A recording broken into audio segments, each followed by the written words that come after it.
Hey mes Phoenixous, ici le Phoenix des mangas, accompagné de ma fidèle assistante Yuka. Wesh les potos. Et aujourd'hui, la critique portera sur l'anime Servamp. Vas-y Yuka, je te laisse faire la présentation. Ça roule ma poule. Cette œuvre de Tanaka Strike fut produite en animé par le studio Brain Base. Cette série ne comporte que 12 épisodes. Alors, au niveau de l'histoire, on va suivre Shirota Mahiru, un jeune lycéen qui va se lier d'amitié avec un chat et décide de l'adopter.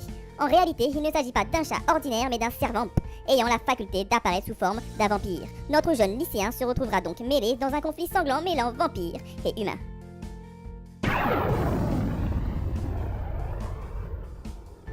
Ah, Servamp, un animé très controversé. Honnêtement, quand j'ai lu le résumé de l'histoire, je pensais voir une série de bastons mêlant suspense et action, et bien forcé de constater que ça n'a pas été vraiment le cas. Ça me peine un peu de le dire, mais je suis d'accord avec toi Phoenix. En lisant le résumé, ça me met réellement l'eau à la bouche. Et pourtant, le début de la série avec les 2 premiers épisodes était plus qu'agréable et possédait même cet ingrédient qui se fera rare par la suite. J'ai nommé... Le fanservice. Hein? Non, le suspense, voyons. Ici, à part les 2 premiers épisodes qui ont servi à poser les bases, enfin, pour le peu qu'il y avait, l'intrigue et l'ambiance étaient plutôt bonnes. Comment ça pour le peu qu'il y avait? Eh bien, pour faire court, lors des 2 premiers épisodes, on y découvre les différents protagonistes ainsi que leurs traits de caractère. Et puis, c'est tout. Après, c'est le néant complet. Déjà, l'intrigue de l'histoire n'est pas assez développée.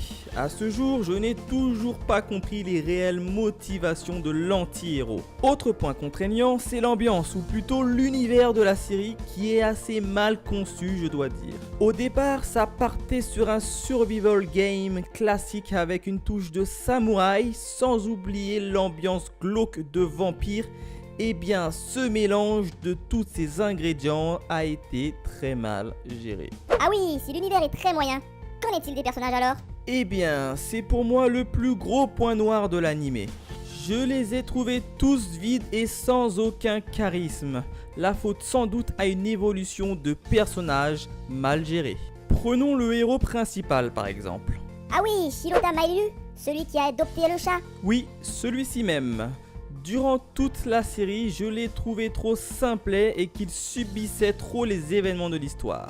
En gros, c'était un pleurnichard à la Yukiteru de la série Mirai Nikki. C'est tout à fait ça, Yuka. Quant à l'anti-héros répondant au nom de Tsubaki, là aussi il reste banal avec peu d'originalité. C'est un peu le bon vieux gros méchant qu'on connaît tous qui veut paraître cruel mais qui pour le coup opère l'effet inverse. C'est moi ou graphiquement il ressemble à Gin, personnage emblématique de la série Bleach? Effectivement, tu as raison Yuka, tu as raison. De plus, tous ces récits ont été trop brouillons à mon sens. Résultat, ça en devenait incompréhensible. En plus de cela, son petit rire sournois à tout bout de champ en devenait plus qu'agaçant à la longue. Quant aux autres personnages secondaires, leurs backgrounds ne sont pas plus développés que ça. Et la fin de l'animé, t'as convaincu au moins? Eh bien, difficilement. Concernant cette dernière, ça a tout simplement été bâclé à mon sens. Limite, on a eu un coup d'épée et c'est fini. Donc, si je dois conclure cette partie, c'est une série qui au vu du résumé semble plus que correcte, mais qui au final n'a pas su te satisfaire pleinement. Tout à fait Yuka, c'est pour cela que j'ai décidé de lui mettre la note de 2 sur 10 au scénario.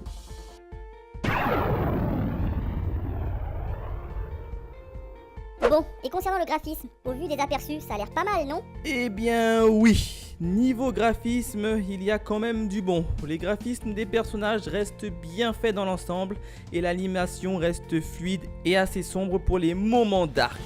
Néanmoins, niveau des scènes d'action, j'ai trouvé que la fluidité manquait à l'appel. J'ai donc décidé de lui mettre la note de 3 sur 5.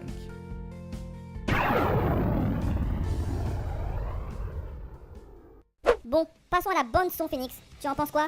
Eh bien, là aussi, ça n'est pas fameux. La plupart des openings ayant un style rock m'ont toujours déplu. Et il en est de même ici. Je trouve que ça colle pas réellement à l'ambiance de la série. Voyez par vous-même.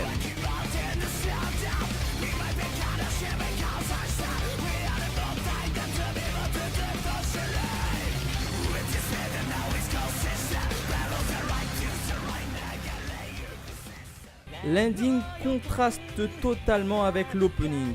En effet, cette dernière reste douce et agréable à entendre. Voyez un petit aperçu.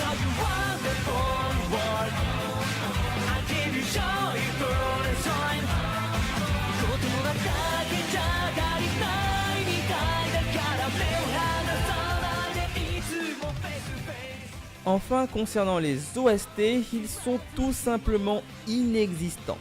J'ai donc décidé de lui mettre la note de 1,5 sur 5.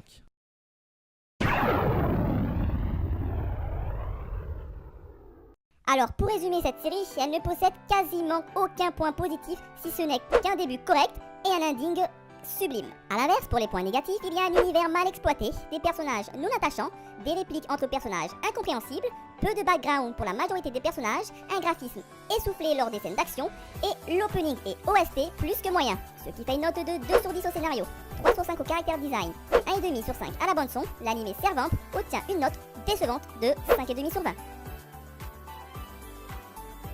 Voilà, c'est tout pour aujourd'hui. Comme d'hab, n'hésitez pas à laisser votre avis sur cet animé et de la partager et de liker si vous appréciez mes vidéos. Sur ce, on se dit à la prochaine pour de nouvelles aventures. Allez, bye les Phoenixous. Allez, bye les potos.